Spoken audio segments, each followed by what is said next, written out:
All right, what's up, guys? Welcome to the 90th episode of The Get Down. My name is Kareem. Gary W. here. Coming off a great podcast with RM. We got some good feedback.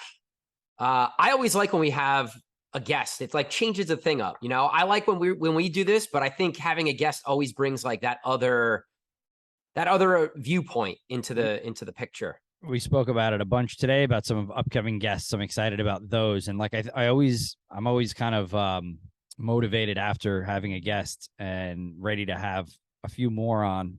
It's a little daunting going into it, especially like I didn't know RM at all. Met him 3 minutes before we started recording.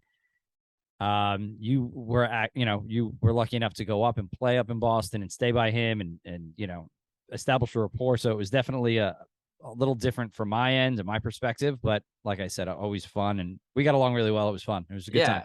He's good people, man. I knew he would bring a lot to the table, and he did. So, all right. So this episode, we asked you guys last week to submit some questions or some topics that you wanted us to cover, and we got a bunch of submissions, but a lot of the questions were kind of surrounding social media and like the state of social media and what we need to be doing here as DJs and business owners in 2022, because it's a little different than what it used to be, it feels like.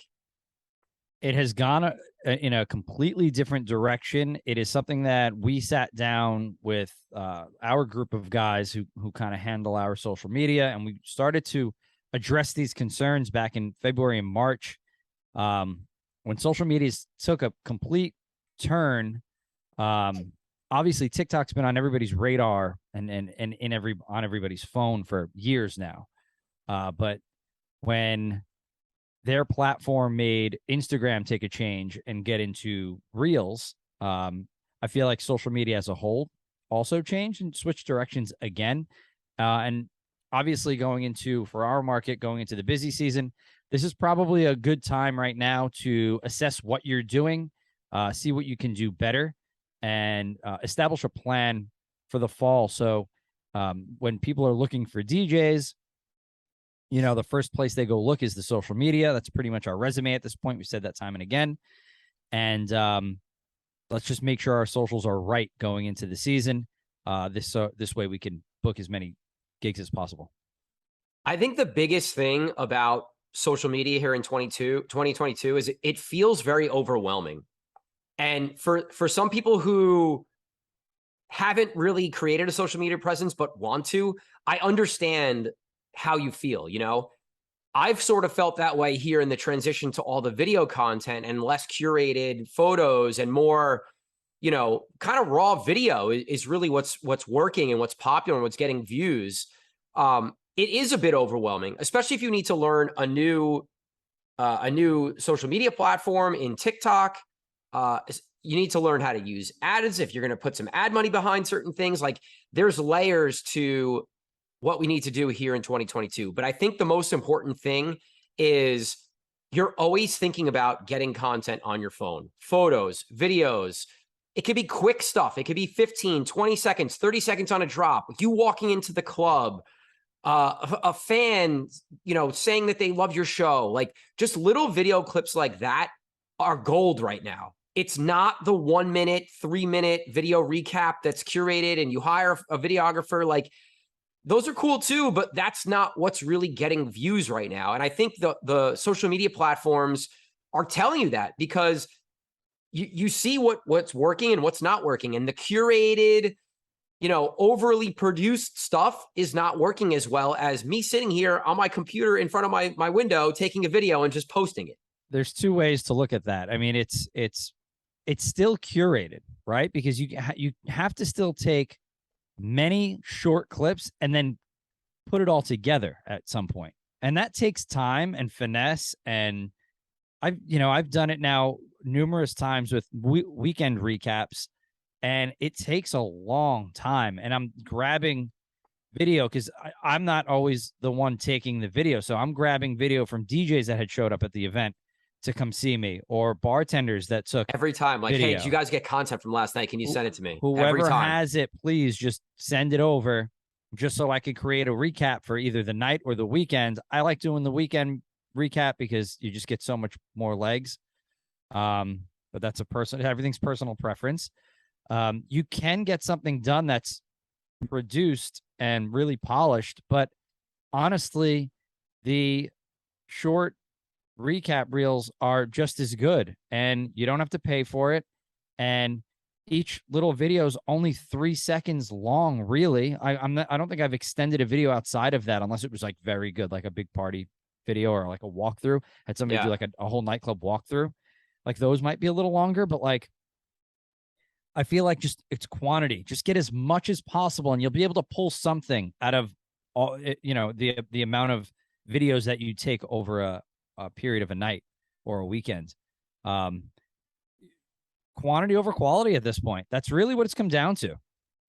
Because they've made everything so adaptable within the app, where it's like add music, speed things up, put captions behind it.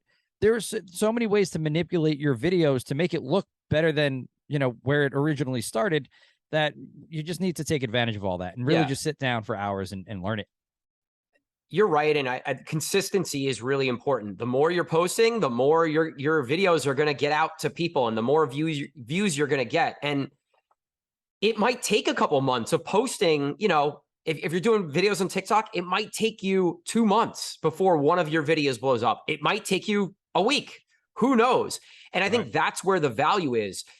You don't know. And like, you could grow your fan base greatly in a very short period of time.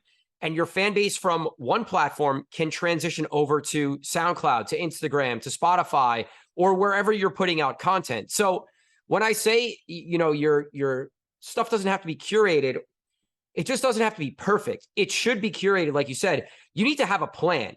And I think how you do that is you sit down and you look at the next 2 weeks and you say, all right, what kind of content am I putting out in the next 2 weeks? A Spotify playlist? Okay, I need 2 videos about my Spotify playlist that I'm going to post. I'm going to put out a mix. How do I put out a mix and create content around that? Maybe it's my top 5 songs I put on the mix, or maybe it's whatever, how you created the mix on Ableton, whatever it might be. You have to like build that out and come up with a plan. And then you're going to have a video for one night that you have a really good gig that you're going to get great content at. And maybe you need to ask one of your boys to come and take video for you. Like it's a lot of work, but I think spending time and energy in this particular area is one of the most important things that you could do in order to grow your brand and create more fans and help you get bookings in your own market and potentially in other markets. And ask the guys, ask Angelo, ask Tempo, ask the guys who've done an incredible job on TikTok, how many times they've been hit up on TikTok about a booking somewhere else. A lot, because I talk to them often. Yeah.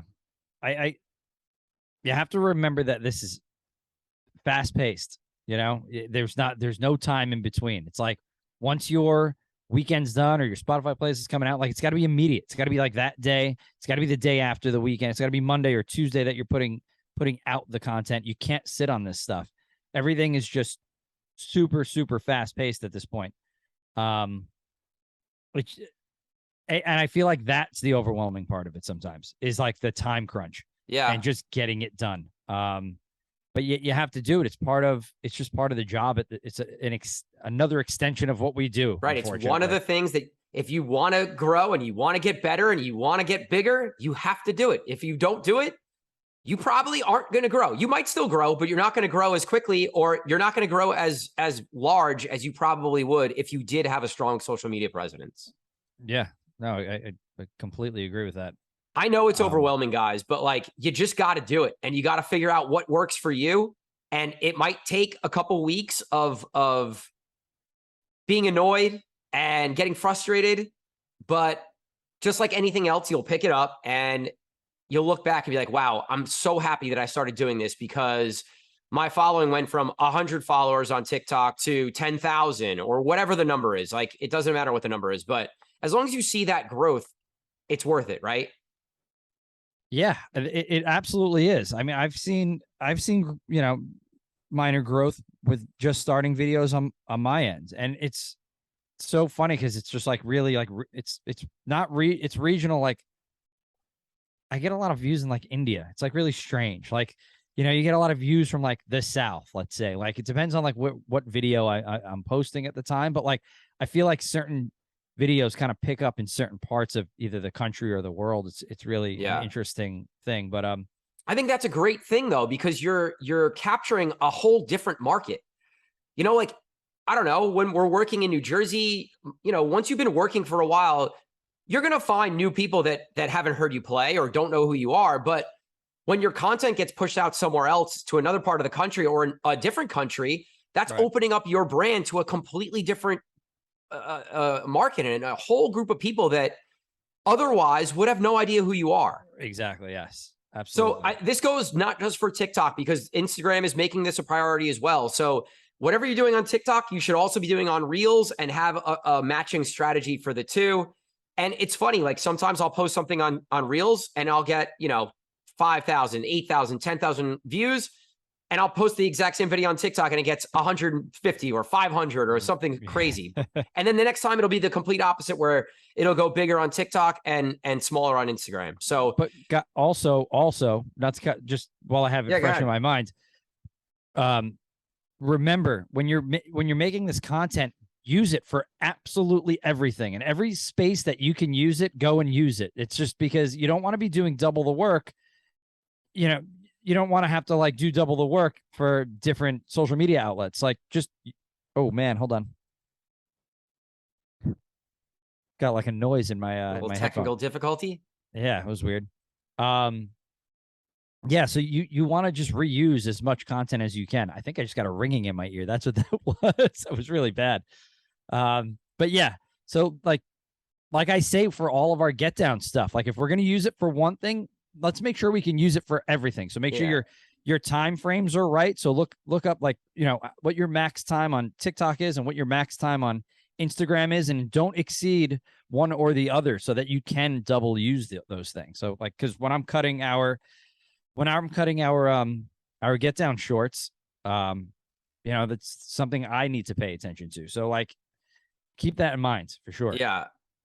And I'm going to throw YouTube shorts out there as well. I just watched a video. Gary V's been talking it up. Like, this is the number one place you need to be spending your time.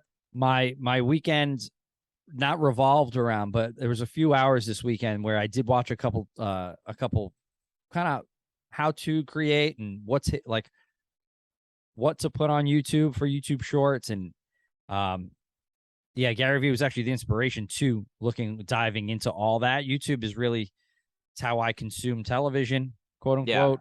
Yeah. And that, that I watch that probably 90% of the day. So it's look out for that. Look out for a get down shorts coming soon on YouTube, probably within the week. So I think that's the first thing, right? The first objection or the first obstacle you have to overcome is you have to be committed and have a little bit of a plan, and you just have to be consistent. So that's number one. I think number two is always a question of, all right, well, how do I get the content? Like, I don't have a photographer. I don't have the money to pay for a videographer. How do I get this content? So to answer that, I think there's a couple things. First and foremost, if you do have a photographer or a videographer, you can pay them to come to your biggest show of the month, and maybe just work that into your budget, right? You need to have a photographer / videographer for one show per month. Maybe that's one way. The second way, invest in a little tripod with a remote control, and you could take videos of yourself or of the crowd with a remote control from the DJ booth while you're DJing. I know that's not ideal, but it's a way that you can capture content. And I think number three, and which would make the most sense to me, is we all got friends that want to come out and drink, right? So find someone who's somewhat savvy with a phone, with Instagram, with TikTok, and understands how to capture video, and have them come with you to the show and just say, listen, I'll pay for your drinks all night, or I'll, however I'll buy you food after we go out tonight. I'll get your drinks. We'll go to the diner afterwards and I'll take care of it for you. And just have them shoot video the whole night. And even if they don't know what they're doing, they're bound to get something that you can use. Like, there's got to be something in a whole night's worth of content that they've captured. Is there anything else that you would add to that? Or what, is there anything else you could think of would be another way? Yeah, I'm going to shamelessly plug a friend's app, honestly, because I love what he's done with the app. So it's called Photo Sesh, and you can go on there. You can literally pick from a variety of different ways that you want your gig, or a variety of different types of photographers, from iPhone all the way up to professional, and then everything in between. It's reasonably priced. You can do it like 24 hours out. And so if you don't know any photographers and you don't have any friends that want to come out and shoot anything, and you're kind of in a pinch and you kind of want something that is professionally done or semi-professionally done, I think that's a great outlet to use. He's had very good success with the app, and I've had a lot of friends that have used it, and it's good. I remember you bringing it up, and we've never used it. Maybe I'll use it. My friends are old with kids and married mostly, so right. Like not everybody's coming out to shoot video for me anymore. That's what I mean. Like, I feel like there are like seasoned DJs where like your friends don't really come out anymore because you gig 6 times a week or 5 times a week, and it's like it's just become old news. Well, I still need to get content from somewhere, so I always feel like that's a really good outlet. I always keep that in my back pocket, because not only that, it's a friend that I grew up with, and it's just a well done app, and the options are just endless on it, and it's reasonably priced. So right. Yeah, like I was just at Slate, New York City, and I hired a photographer, and it was a chunk of money from what I would normally make, but to me, it was worth it. It's a big room. I know it was going to be packed. I knew we were going to get great photos that I could use a lot, So that was worth it to me. But like this Saturday, I'm at Birch. I'm going to ask my girlfriend to shoot video the whole time, probably. And hopefully, she'll get something that works. So there's a balance, and you could figure it out. If you guys are in Jersey and you need help with some photographers or video people, I've built out like an entire list of people that I think do dope work. And the pricing varies. So like I could help you guys out if you're looking for somebody. My man Pete just shot for me on Saturday. So nice. One thing I want you to kind of get into, because you have a little bit of experience in it, talk about ads a little bit. And I know we used Facebook ads when we did Get Down University a couple of years back. I know that TikTok just started running ads, so I kind of could get in on the ground up on that, because I think you can get some stuff at a reduced price. Instagram's probably pretty high right now. Just kind of dig into that for some people in case they're not well versed in it. Yeah, this was something that took me a long time to even get a basic understanding of using, but running Instagram ads was something that I kind of had to learn the hard way. There was a time where Instagram ads was probably the best dollar that you could spend in advertising in anything. Because it was so new, because there was no real algorithm set, or Instagram was still trying to figure out. I'm not really sure, but it was kind of like the Wild West, where you can spend a very little bit amount of money and it could get you an insane reach. And a targeted reach to people that you're trying to reach that could potentially be fans or buy your music or come watch you at a show. And I think with TikTok just starting ads for the everyday person, I think it might be a great idea to consider putting some money behind some of your TikTok stuff. It's new. So again, we don't know kind of how things are going to work out. And I think if there was ever an opportunity before all the big businesses come in and kind of like take up all the space in TikTok, it might not be a terrible idea to consider running some ads and see how they do. I know Cheesy's been running some ads with some of the stuff he's been doing, because he's been putting out a ton of content on TikTok. He's rebranding a little bit, and he's been using daily reels and TikToks to try to help promote his new image and his new brand and his like disco cheesy thing that he's doing. So he said he's seeing decent returns so far. He's just started it. So I think it's worth exploring for sure. It's worth spending some time, maybe learning about it, watching some YouTube videos or stuff that you can find regarding ads.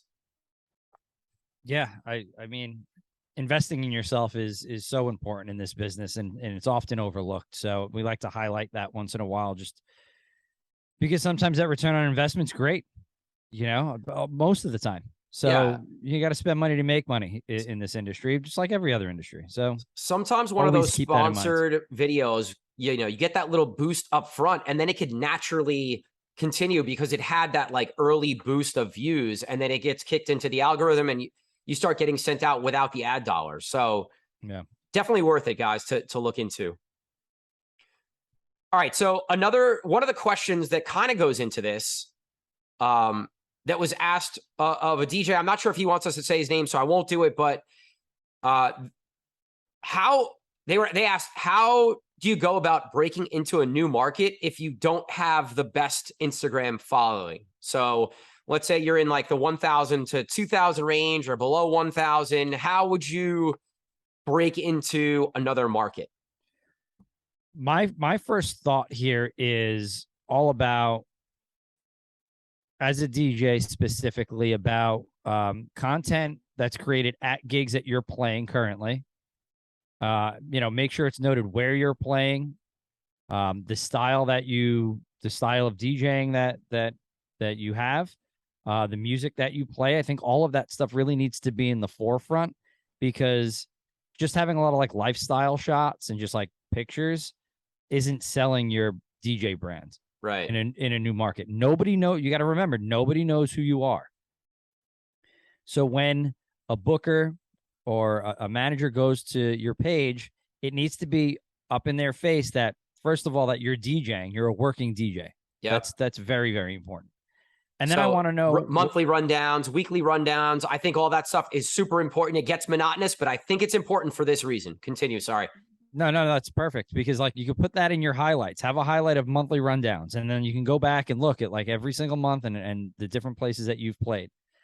Secondly, would be music that could also be in highlights. And then like make sure you have any music that you're putting out, whether it's original production, mashups and remixes, and mixes as well, especially mixes. Maybe that could be a separate highlight as well. So like mixes and then like actual musical production. Make sure this stuff is easily accessible on your Instagram. Make sure your TikTok is well curated around what your sound is. So your top fives, like if you do top fives like an Angelo does or a Olive Oil does, make sure those top fives you're a house music DJ, so you're highlighting house music. Or if you're a hip hop DJ, you're highlighting hip hop. Or if you're a scratch DJ, you're doing routines and things like that, just to show the type of artist that you are. And I think I look at that stuff first, and then I'll look at followers after. I don't care how many followers you are. Your job, to me, isn't to bring the crowd. Your job is to execute a performance. And if you can execute a performance, on social and show that, like, show value in that way on social, I don't care how many followers you have, honestly. Yeah, but I think bookers do. Not everybody, but I think that's something that people are going to look at. If we're booking DJs here in New Jersey. If you and I are going to go look for other DJs that we want to potentially bring into our market, like, I'm less likely to want to bring somebody in that has a smaller following, for sure.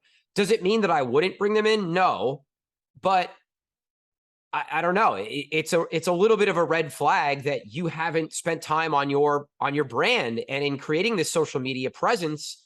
And if I'm bringing someone into the market, it would be important to me that I'm bringing someone in who does have a presence.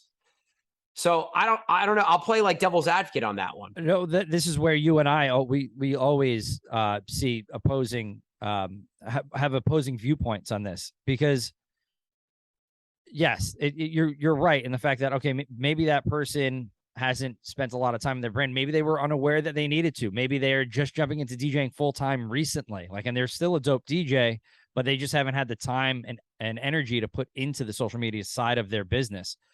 So I think instead of writing somebody off like immediately because of followers, because you look at their page and they're producing decent content, but they're just not getting a return on their followers, doesn't mean that they should be written off immediately. Yeah. And I feel like promoters, especially in Jersey, because I've heard it and seen it done, where like guys are killing it in Jersey and putting out good content, and maybe they have 1,500 followers or something like that, and they're not getting booked because of that. Like, that's stupidity to me. Yeah.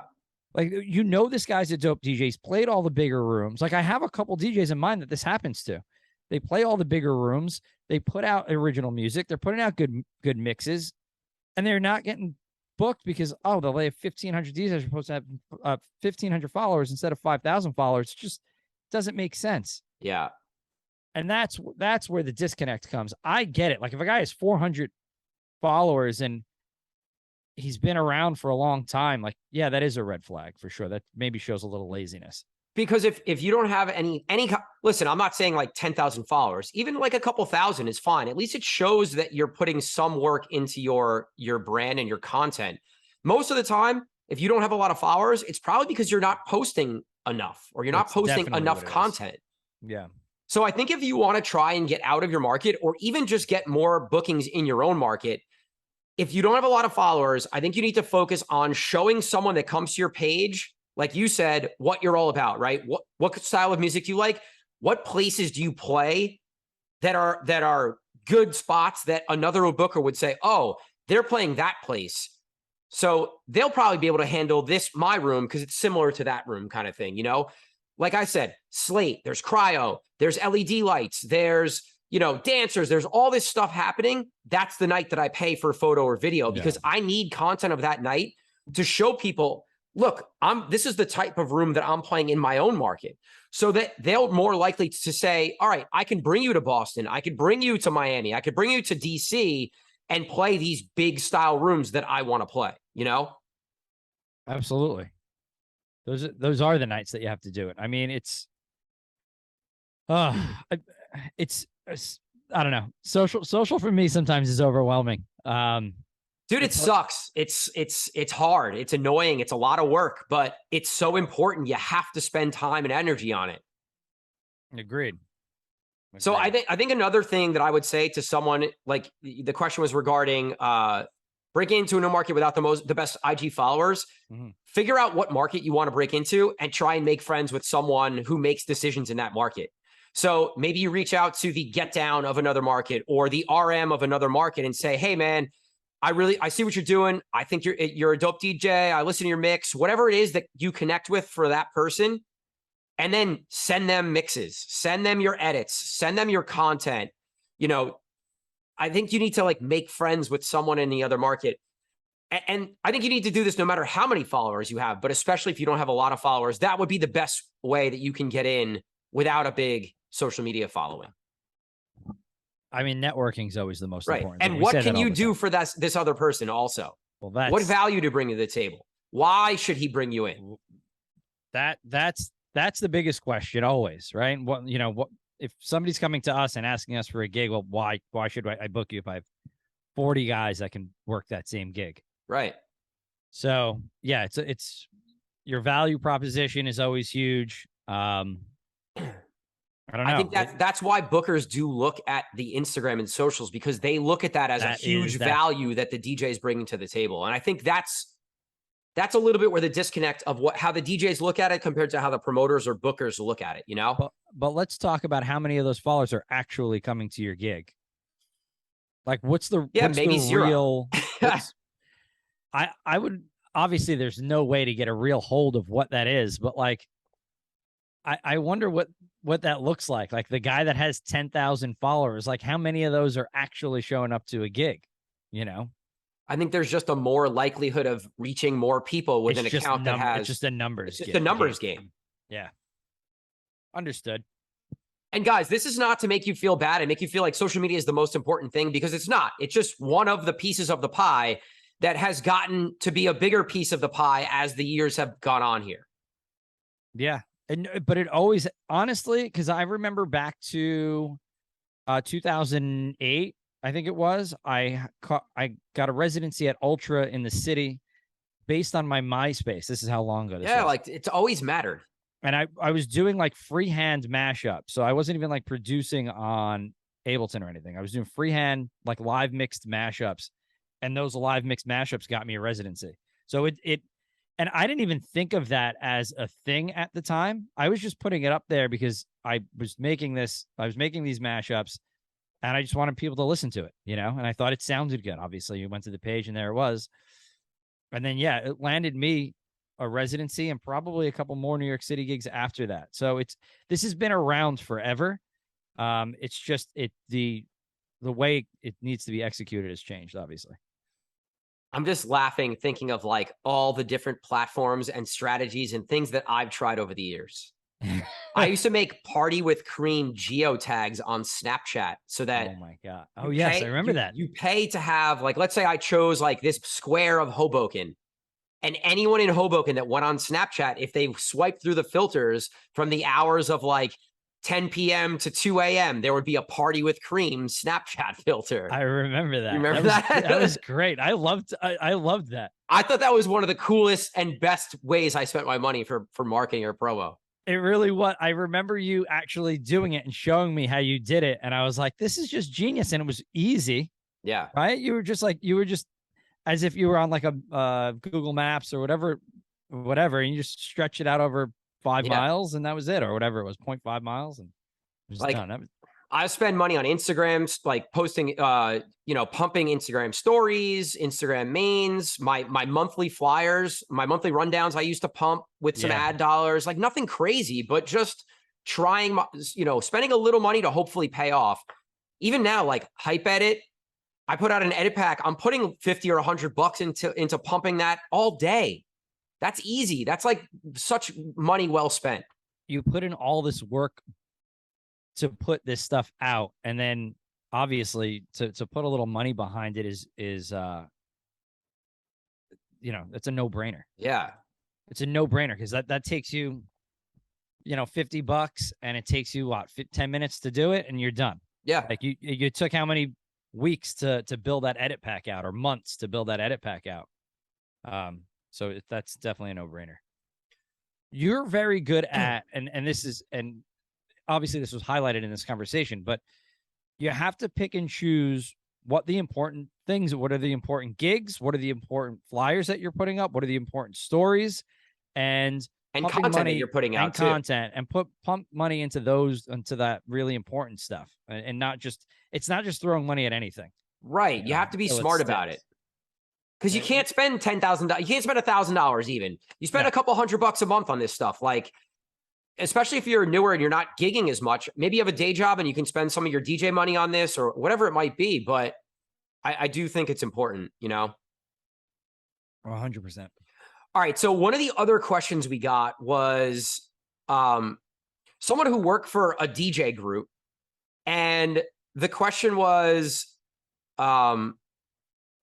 do you think working with a DJ group will limit your potential? This guy was saying that the main person in his group would take all the good gigs and then just kind of pass on the filler gigs to whatever DJs that he was working with. And he felt like the booker didn't really want to see this person grow. How would you deal with that?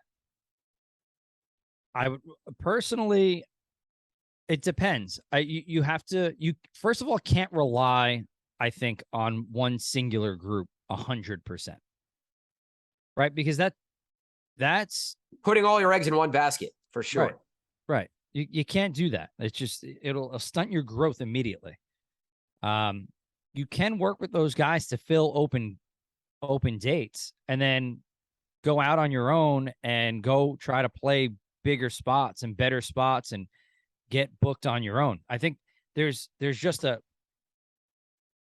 huge worth in that in a couple different ways. Number one, to your personal growth as a DJ, and your worth as a DJ becomes way more when you go out on your own to do something. And then you can bring that residency or that connection and bring that back to the group if you feel like that'll help you grow within the group then as well. Right. Right. Like if you value if you want to continue to work for that group, then bringing in other spots, to the fold for other guys in that group is really, really important. Now, if you think that the head guy's taking all the good gigs and you kind of want to work yourself out of the group, well, then you also have to do that, Yeah. I don't think it's not always the bookers, especially if it's a DJ group run by DJs, like, you have to get requested into those bigger gigs. And if you don't get requested into those bigger gigs by ownership or management, it gets hard for those guys, for the booker to put you in those places. Yeah. It's not that booker's responsibility to fill your calendar out. unless there's some kind of hard ink signed contract that says that you can't go play somewhere else. Right. I think you have to look at it like, does this person have, maybe not my best interest, but does this person have positive interests when it comes to working with me? You know, if you feel like they're just using you and taking advantage of you, then maybe you don't want to work with that person or that group. And this can go for venues, DJ groups, promoters, whatever it might be. Trust your gut. Your gut's going to tell you if something feels right or wrong, or if someone's taking advantage of you. And if that's the case, you can step away. You know, those couple gigs that they're giving you per month, you might lose out on a month or two, but if you put that time that you gain from not working those gigs into trying to network and book other gigs, I'm sure you can find other gigs that you can then get booked for. Yeah. But like you said, we tell our guys, like, positive feedback is from a venue or an owner or a manager is the easiest way for you to grow. So make sure you introduce yourself to those people. Make sure you get to know the decision makers at the place you're working at, and then do a really great job. And that'll be a great way for you to grow, you know, and that'll be a great way for the booker to notice you. And maybe if they're only giving the lower end stuff, if they're getting really good feedback on you, maybe then you get an opportunity to play like the next level stuff. And then you get good feedback there. And then you get a chance to play the top level stuff. And that's how it goes with us. 100%. We can't put you at a top level gig if you're not getting feedback on a lower or mid level gig. It just doesn't work that way. Right.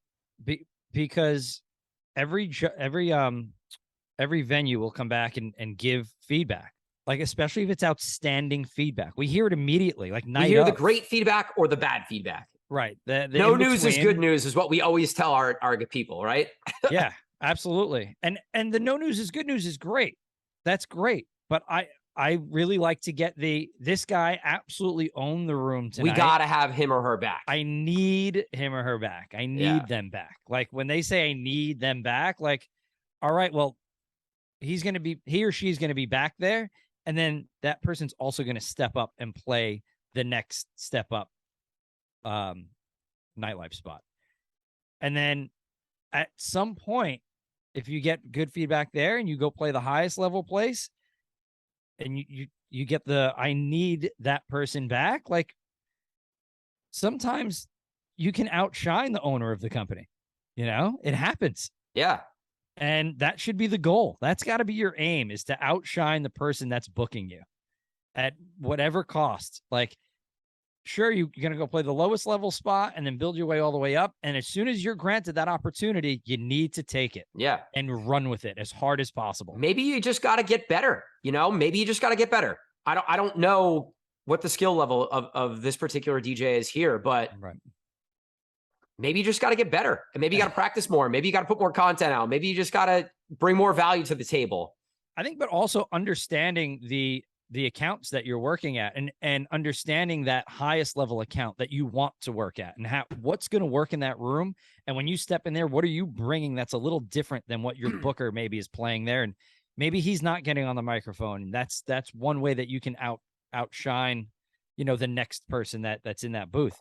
Maybe, you know, word plays or something that would be cool in there, or like whatever it might be. You just got to understand the places that you're playing and understand how to own those rooms to be able to step up to the next level. Yeah. I mean, I think that's great advice. Where are we at on time? Any idea? Yeah, we're about maybe like 40 minutes in, 41. All right. So we haven't had an opportunity to talk about the whole Wiz Khalifa, you know, abusing physically and verbally some DJs in LA. So I think we can touch on it. I know there's been a couple other podcasts that have talked about it at extent. So I think we could just kind of touch on it here. So what was your first reaction when you saw the video of Wiz like knocking somebody's hat off and basically just talking shit to a DJ and an MC? Well, watching the beginning of the video, I'm like, all right, fine. Like, that's fine. Like, if something happened where the music wasn't ready or whatever might have happened prior to that, like to get called out, fine. That's all right. The minute that I saw him knock the guy's hat off, I'm like, I think I might have like lost it. Like shut the music off and just like lost it. Yeah. I understand that like you're going to be stomped out pretty bad by his security team. Yeah, like you're taking a beating after You're that. going to take a beating, but like I feel like there's a line that there's a disrespect line that was crossed. Is Wiz a habitual line stepper? He might be. Anyway, but I feel like that they're probably, it might have gotten to a physical altercation because like that's just not right. Like you don't step over the line in that way. I don't care. It's unprofessional.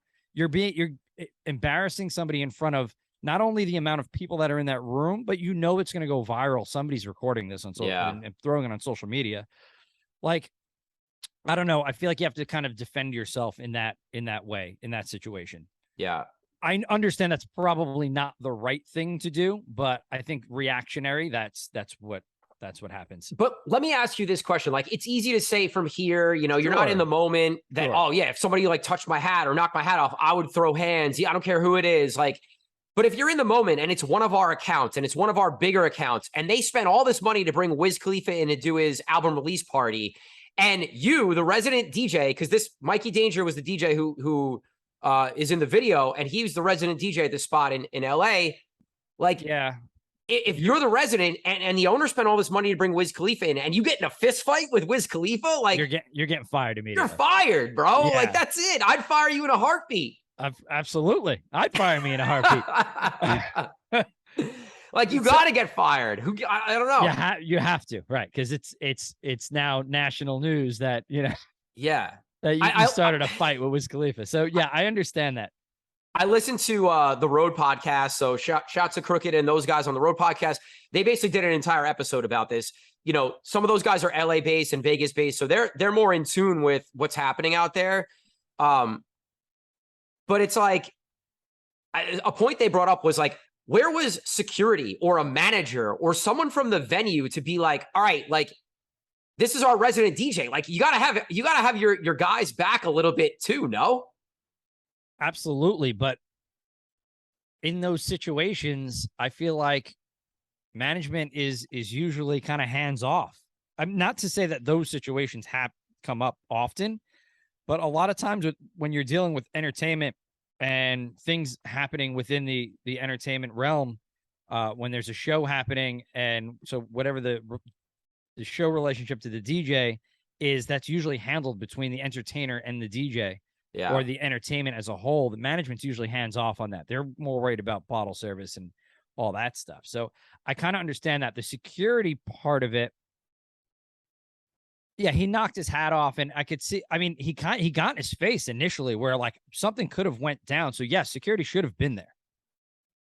Right? Like the initial part of that video. Every DJ booth should have a security guard in it or next to it or around it for things like this. Even if it's not Wiz Khalifa and it's a random customer, like I will forever think there needs to be a security guard in or around the DJ booth.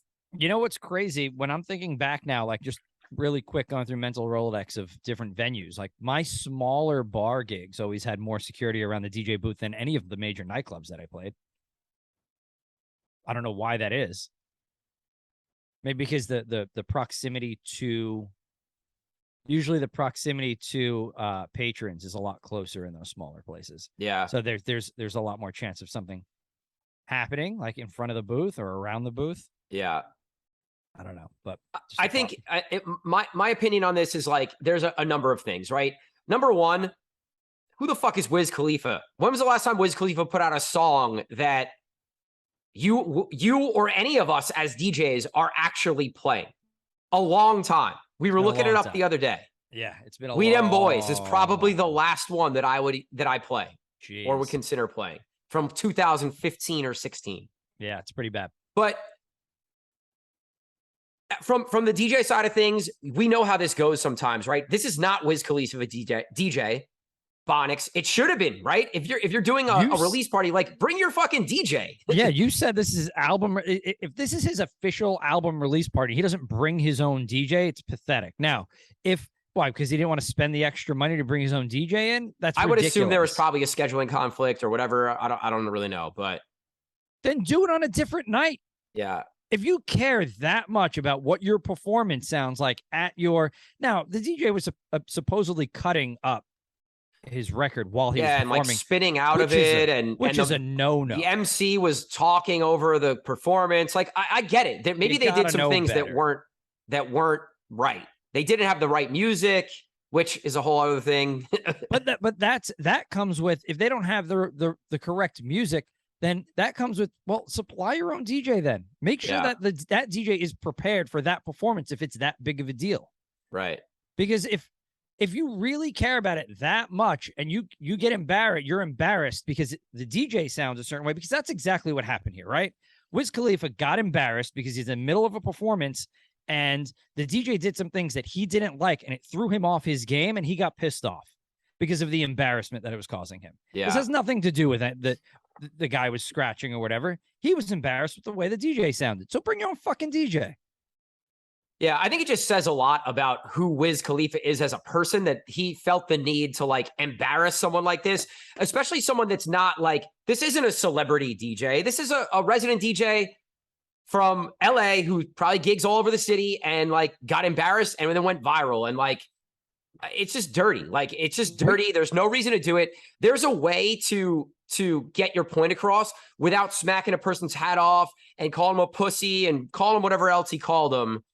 I think that just says everything you need to know about Wiz Khalifa as a person. Right.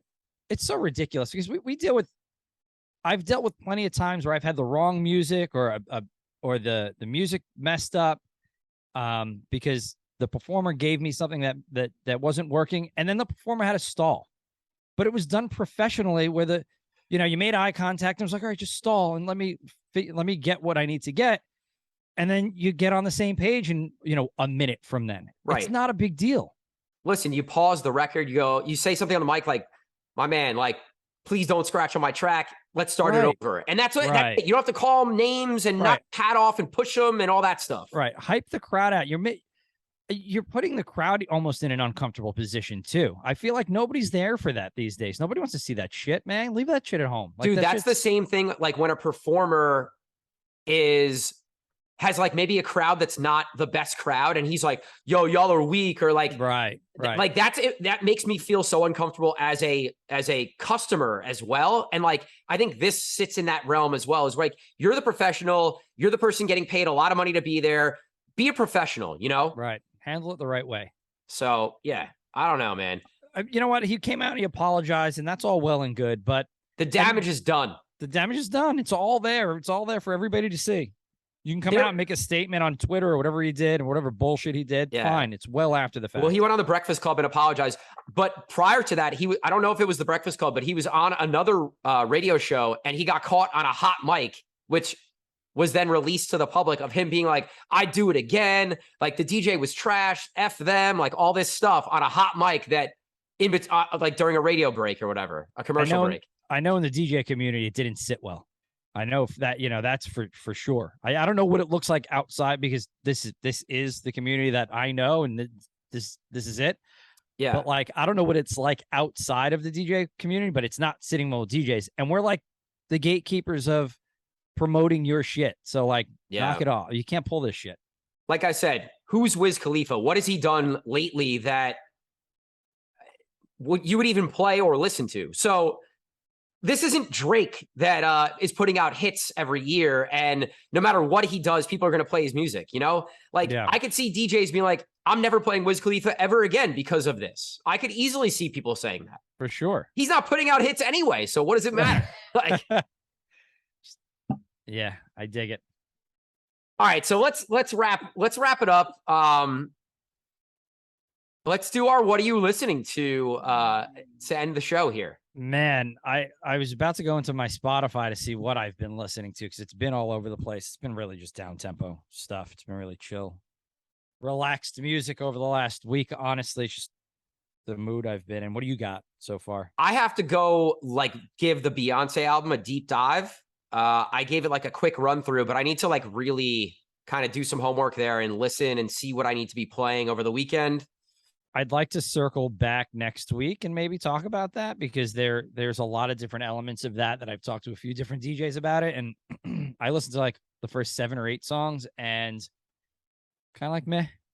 And then I heard the remix to Break My Soul with the Madonna Vogue instrumental, which kind of blew my mind. I like Break My Soul a whole lot. I think it's a great record. I think it's a record you could play anywhere. I think if I wasn't playing at a venue like 626, that I would even be listening to the album, to be quite honest. But valid. I don't know. Maybe I will be surprised. Like I said, that's why I want to listen to it. That's why I want to give it a deep dive and see what my real opinion is, you know? Yeah. So like this weekend, I've been listening to a lot of disco funk, a lot of old stuff, kind of circled back to that. And, the Ashford and Simpsons, the Ultranate, even from like the 90s. Nice.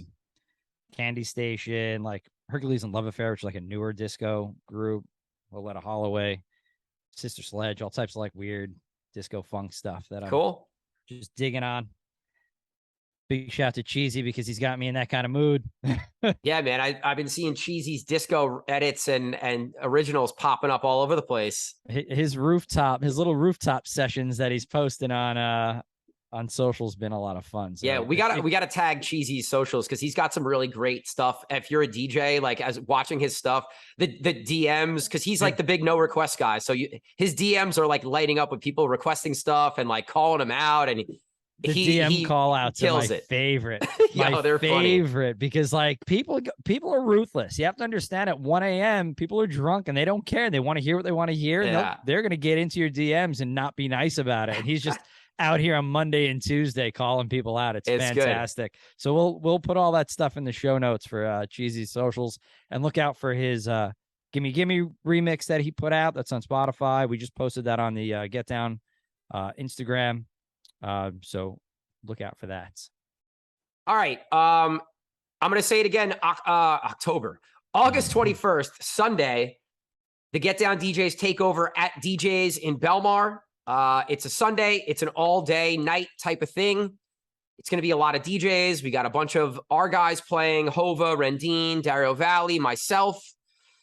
I'll be there. I would expect a lot of DJs to be in the building. We might try and set up maybe like a little a bus trip down or something to get a big crew out. So keep a lookout for that. If you guys are interested in coming down, hit me up. And when are you're up here soon? When are you coming up? Let's see, next week. So I fly up the 17th. I'm playing 18, 19, 20, 21. So we'll go over all that, I think, next week. Yep. In that podcast. But yeah, looking forward to it. It's going to be 2 weekends. I'll be up. A lot of good gigs lined up. Nice. The get down takeover at DJs. I'm looking forward to, because I haven't been to DJs in, probably 2018 was the last time. 4 years. So that should be fun. And like I said to you before, like I'm looking to go later in the day because I do not need to be in there for 8+ hours. It's not good for me. Hey, you got to pace yourself. I'm not the best at it. So it's not going to be good for me or the other people in the building. So that's going to be a fun time. All right, guys. Thanks for listening to this episode. My name is Cream. Gary W. Peace. Peace, guys.